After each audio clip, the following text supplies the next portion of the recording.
கர்த்தருடைய பரிசுத்த நாமத்துக்கு ஸ்தோத்திரமும் துதியும் கனமும் மகிமையும் எப்போதும் உண்டாகட்டும்.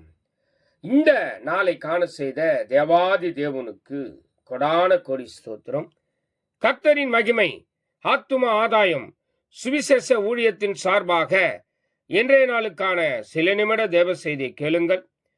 இனி காலம் செல்லாது, இனி காலம் செல்லாது, இனி காலம் செல்லாது. என் ஆண்டவராய் இயேசு கிறிஸ்து வரப்போகிறார். ஆயத்தமாயிருங்கள், ஆயத்தமாயிருங்கள். அநேகரை ஆயத்தப்படுத்தி ஆண்டவர் பக்கமாய் திருப்புங்கள்.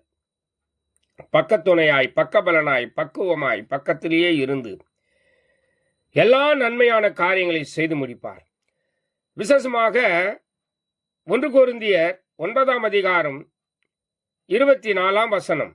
பந்தய சாலையில் ஓடுகிறவர்கள் எல்லாரும் ஓடுவார்கள், ஆகிலும் ஒருவனே பந்தயத்தை பெறுவான் என்று அறிவீர்களா? நீங்கள் பெற்றுக்கொள்ளத்தக்கதாக ஓடுங்கள். நீங்கள் ஓடும் பொழுது எதையுமே நான் விழுவேன் என்று சொல்லி ஓடாமல், நான் விழுந்தாலும் எழுந்திருப்பேன் என்ற விசுவாசத்துடன் ஓடுங்கள். கர்த்தர் உங்களோடு கூட இருப்பார். சாதாரணமாய் ஓடுகிற ஓட்டம் அல்ல, ஆவிக்குரிய ஜீவியத்திலே எல்லாவற்றையும் ஜெயிப்பேன் என்று சொல்லுகிற ஓட்டத்தை ஓடுங்கள். கர்த்தர் நிச்சயமாக உங்களோடு கூட இருப்பார்.